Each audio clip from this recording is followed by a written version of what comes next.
തെരഞ്ഞെടുപ്പ് ഫലമായി ബന്ധപ്പെട്ട ചില കാര്യങ്ങളിൽ മുഖ്യമന്ത്രി പ്രധാനപ്പെട്ട ചില കാര്യങ്ങൾ വ്യക്തമാക്കുകയുണ്ടായി. അതോടൊപ്പം തന്നെ ശബരിമല സ്വർണ്ണക്കൊള്ള കേസിലും പ്രതികരണമുണ്ടായി. മുഖ്യപ്രതികൾ സോണിയാഗാന്ധിക്കൊപ്പം നിൽക്കുന്ന ചിത്രം UDF-നെതിരെ ആയുധമാക്കുകയാണ് മുഖ്യമന്ത്രി പിണറായി വിജയൻ. ഉണ്ണികൃഷ്ണൻ പോറ്റിക്കും ഗോവർദ്ധനും സോണിയാഗാന്ധിയുമായി നിൽക്കുന്ന ചിത്രം അത് ചൂണ്ടിക്കാട്ടിയായിരുന്നു ഗുരുതരമായ ആരോപണം എത്തിയത്.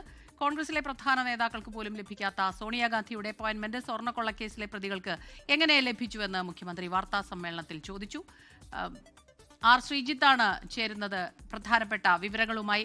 ശ്രീജിത്ത്, നിരവധി കാര്യങ്ങൾ അദ്ദേഹം കൃത്യമായി വ്യക്തമായി തന്നെ മറുപടി പറഞ്ഞു. അതിൽ ഏറ്റവും പ്രധാനം ഈ തെരഞ്ഞെടുപ്പിൽ സ്വർണ്ണക്കൊള്ള വിഷയം, അത് തെരഞ്ഞെടുപ്പ് ഫലത്തെ സ്വാധീനിച്ചിട്ടില്ല. അങ്ങനെയാണെങ്കിൽ അത് BJPക്ക് വലിയ നേട്ടം ഉണ്ടാക്കേണ്ടിയിരിക്കുന്നു. പന്തളം ഉദാഹരണമായി അദ്ദേഹം ചൂണ്ടിക്കാട്ടുന്നു.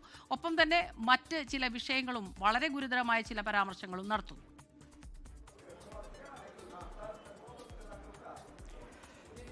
സ്മിത, 1 മണിക്കൂറും 20 മിനിറ്റും നീണ്ട മുഖ്യമന്ത്രിയുടെ സുദീർഘമായ വാർത്താ സമ്മേളനത്തിൽ അദ്ദേഹത്തിൻ്റെ ഒരു രാഷ്ട്രീയ ചുവടുമാറ്റത്തിൻ്റെ കൃത്യമായ സൂചനകളാണ് വന്നത്. അതിലേറ്റവും പ്രധാനപ്പെട്ടത് BJPക്കും സംഘപരിവാറിനും കേന്ദ്ര സർക്കാരിനുമെതിരായ വിമർശനങ്ങൾക്ക് മുഖ്യമന്ത്രി വാർത്താ സമ്മേളനത്തിൻ്റെ ഗണ്യമായ ഭാഗവും വിനിയോഗിച്ചു. കേന്ദ്ര സർക്കാർ സംസ്ഥാനത്തെ വരിഞ്ഞു മുറുക്കുന്നു, സാമ്പത്തിക ഉപരോധം സൃഷ്ടിക്കുന്നു, അങ്ങനെ കേരളത്തിൻ്റെ വികസന മാതൃകയെ തച്ചുടയ്ക്കാനുള്ള ആസൂത്രിതമായ ശ്രമം നടത്തുന്നു എന്നതടക്കമുള്ള കാര്യങ്ങൾ ചൂണ്ടിക്കാണിച്ചാണ് മുഖ്യമന്ത്രി ഈ കേന്ദ്ര സർക്കാരിനെയും സംഘപരിവാറിനെയും വിമർശിച്ചത്. സംഘപരിവാറിന് എതിരായ വിമർശനങ്ങളിൽ ക്രിസ്മസ് ആഘോഷങ്ങളുമായി ബന്ധപ്പെട്ട് വടക്കേ ഇന്ത്യൻ സംസ്ഥാനങ്ങളിലും കേരളത്തിന് ചില ഭാഗങ്ങളിൽ നടന്ന അക്രമങ്ങളും അദ്ദേഹം എടുത്തുകാട്ടി. അത്തരത്തിൽ BJPക്കെതിരായ തൻ്റെ വിമർശനത്തിൻ്റെ മുന കൂർപ്പിക്കുന്നു എന്നത് മുഖ്യമന്ത്രിയുടെ വാർത്താ സമ്മേളനത്തിലെ സവിശേഷതയായി നമുക്ക് ചൂണ്ടിക്കാണിക്കാൻ കഴിയും. തദ്ദേശ തെരഞ്ഞെടുപ്പിന് ശേഷം മുഖ്യമന്ത്രി സ്വീകരിക്കുന്ന രാഷ്ട്രീയ സമീപനത്തിൽ അദ്ദേഹം വരുത്തിയ മാറ്റം എന്താണെന്നതിൻ്റെ കൃത്യമായ സൂചനയാണിത്. എന്നാൽ കോൺഗ്രസിനെയും അദ്ദേഹം വെറുതെ വിടുന്നില്ല. കോൺഗ്രസ് BJPയുമായി ധാരണയുണ്ടാക്കിയതുകൊണ്ടാണ് തിരുവനന്തപുരം നഗരസഭയിൽ BJPക്ക് അധികാരം പിടിക്കുന്ന സ്ഥിതിയിലേക്ക് വന്നത്, അല്ലെങ്കിൽ ഏറ്റവും വലിയ ഒറ്റകക്ഷിയായി BJP മാറാൻ കാരണമെന്നാണ് മുഖ്യമന്ത്രി ആരോപിക്കുന്നത്. BJPയും കോൺഗ്രസും സഹകരണ മുന്നണിയായി തിരുവനന്തപുരത്ത് പ്രവർത്തിച്ചു. അതിന് തെളിവാണ് ഇപ്പോഴത്തെ വിജയമെന്നാണ് മുഖ്യമന്ത്രി ആരോപിക്കുന്നത്. ഇതോടൊപ്പം തന്നെ ഈ സ്വർണ്ണക്കൊള്ളക്കേസിൽ സർക്കാർ പ്രതിരോധത്തിലായിരുന്നു.